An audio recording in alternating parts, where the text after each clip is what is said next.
Here's how you can set your Microsoft Swiftkey keyboard as your default keyboard when you're using an Android phone or Samsung phone. Let's just say you just installed Microsoft Swiftkey Keyboard and now you want it to be the default keyboard. You'll want to go ahead and use a quick access of your Samsung phone or your Android phone and go into the settings. Not all phones will look like this, but you want to get into the main settings of that Android phone.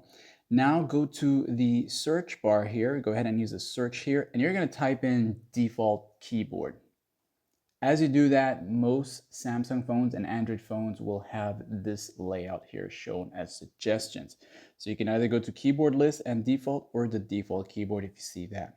Once you go here, it'll most likely flash where to go next. And you'll see that your current keyboard will be set as the default one here.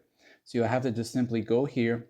And for most Android and Samsung phones, you will see that it's going to pop up as an input method that you can choose from.